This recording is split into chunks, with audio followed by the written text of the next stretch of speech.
Number 9 is asking you which of the following series are convergent. So it gives you 3 different series, and we just need to select out of these 3 which one of them are convergent. So if we look at the first one, I have sine squared of 1 over n over 1 plus n. So when I look at something like this, looking at this sine squared term, I think I want to try to do some kind of direct comparison to it. So in this case, if I was to compare sine squared of 1 over n to something, I would probably choose just 1 over n. So if I was to compare this to 1 over n, I could probably include another 1 over n term in there because of the 1 plus n on the bottom. So let's go ahead and set up a direct comparison. And in this case, I'm going to guess that this converges. Again, it might not. But if I want this to converge, I need to pick something to compare it to so that it will converge. Now I know that for sine squared of 1 over n itself should always be greater than that function, because what I'm doing is I'm taking very small values and squaring them, which means that my fractional values are going to be even smaller than normal. So this 1 over n should always be greater than that. And if I have 1 over n, if I have 1 over n plus 1 on the bottom, 1 over n should take care of that term. So actually, I'm not going to write it like that. I'm just going to write it like another 1 over n term out here.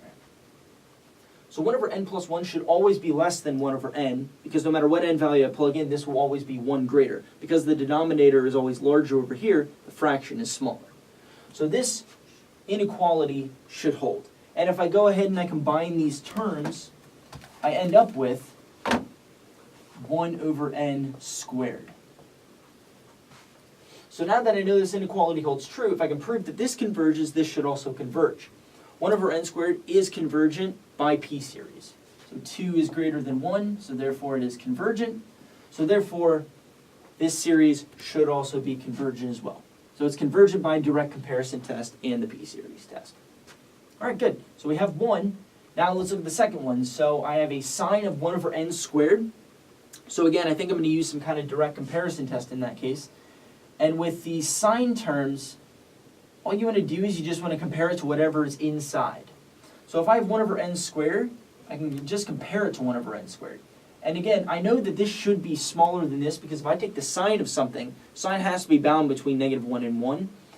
This will reach fractional values, but because I'm always taking the sine of it, this should always be smaller than this value. So therefore, this inequality should hold true. Now, if I want this to converge, this should also converge as well. Well, this needs to converge for this to converge. So does 1 over n squared converge? Well, just like last time, yeah, it converges by p-series. So if this is convergent, this is also convergent as well. So number 2 is also convergent. So we have 2 out of 3 so far that are convergent. Now let's see if we can prove whether or not this one is convergent or divergent. So I have sine of n pi over 2. It's not a 1 over n term inside of it. So what I'm actually going to do is I'm just going to take the test for divergence of that term. So if I take the limit as n approaches infinity of sine of n pi over 2, if I take the limit of that, it oscillates a little bit. So if I plug in like n equals 1, I get pi over 2, that's 1. If I plug in n equals 2, I get pi, which is 0. So it's oscillating like a sine wave.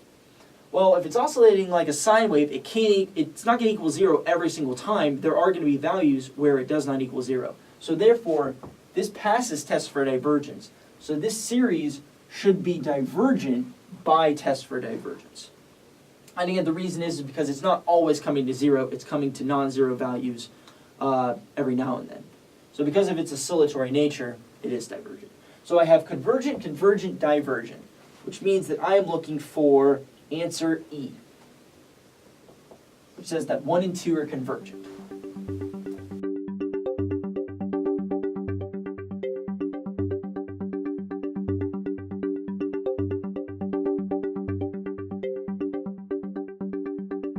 The Teaching Center, UF's Learning Resource Center.